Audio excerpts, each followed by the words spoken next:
Pane mubvunzo unogara kubvunzwa nevakawanda. Pane mitemo irimo yemunyika sevana vaMwari. Mwari anoti kudii pamusoro pemitemo iyoyo kwatiri isusu vana vake. For example, kukwira mushikashika kana kurana bhizinesi remushikashika, kubhadhara maTV license, radio license, macar license, license yemabhizinesi edu chaiwo, ingave iri shopu, bhuchari, even musika watotengesera mavheji chaiwo. Vazhinji vana vaMwari vanowanzoita mubvunzo kuti zvine basa rei kuzvibhadhara, ndikasazvibhadhara chivi here? Alright, answer yedu tinoiona kuna Romans chapter 13 verse ya 1 to 7. Inoti iyo munhu mumwe nomumwe ngaazvise pasi pemasimba makuru, nekuti hakune simba risina kubva kuna Mwari. Iwo aripo akaiswa naMwari. Saka unoramba simba unodzivisa zvakaiswapo naMwari. Zvino ivo vanodzivisa vanozvitorera mhosva, nekuti vabati havatyisi unobata basa rakanaka asi rakaipa. Unoda kusatya simba here? Ita zvakanaka ugorumbidzwa navo, nokuti ndiye mushumiri waMwari kwauri kuti akuitire zvakanaka. Asi kana uchiita zvakaipa, chitya, nokuti iye haabati munondo pasina, nokuti ndiye mushumiri waMwari unotsiva wokutsamwa kweunoita zvakaipa. Naizvozvo munofanira kuzvisa pasi pavo, musingadaro nokuda kwekutsamwa bedzi, asi nokuda kwehanavo, nokuti nemhaka iyo munoripawo mutero, nokuti ndivo varanda vaMwari vanoramba vachingobatira chinhu icho. Ripirai vose zvakafanira kuripirwa. Mutero kune vanofanira kuteererwa, muripo kune vanofanira kuripirwa, kutya kunofanira kutyiwa, kukudza kunofanira kukudzwa.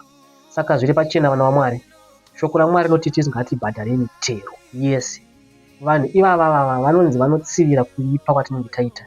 Shuwa vakomana vakasvika vachikubatirai malaisensi havatambe, vanokubatai nekuti Mwari vakatovapa simba iroro. Saka zviri kwamuri vana vaMwari, kutevera zvinodiwa naMwari kana kuramba, nekuti Mwari pachamo shoko ravo vanotaura kuti zviisei pasi pemasimba iwayo. Ngatiwedzere zvekare rimwe vhesi, 1 Peter chapter 2 verse 13. Muzviise pasi pechirovo chimwe nechimwe chavanhu nokuda kwaShe, kana ari mambo nokuti ndiye mukuru. Panapa pakutaurwa even napresident. Zviisei pasi pake, whether you like it or not. Mwari ndochirevo chavatema ichocho.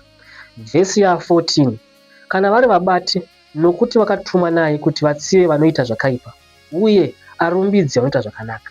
Kutaura chokwadi, vanopolisa mitemo iyi vanotokudza kuti zvari kuita zvakanaka, vanotokurumbidza, asi unoita zvakaipa vanokutsiva.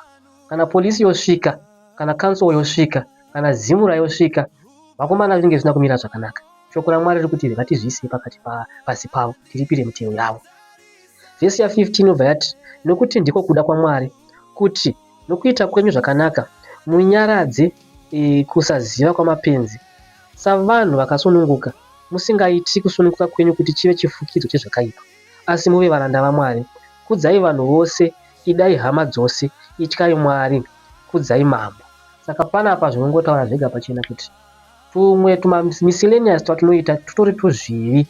Mutendi, mwana waMwari, haukwiri mushikashika, haurane bhizinesi remushikashika, haubi password yewifi yemunext door wako, nekuti mutemo unokusungira kubaa wifi utoripo. Hautengesi bhero rako usina mutero. Mwari azviramba. Kune avo vanoita zviso zvakanaka izvi zvinotikomborerwa naMwari, asi hecho chinhu chiripo manje. Shoko raMwari rinotirambidza zvino kutevera masimba aya nemutemo uyu kana zvichipesana neshoko raMwari. Mutemo ukakuudza kuti ita zvinopesana neshoko raMwari, iwoyo ndo panonzi chiremekedza Mwari pane kuremekedza munhu. Ndofunga tanzwisisa, tosangana zvekare next time. Mwari achikukomborera.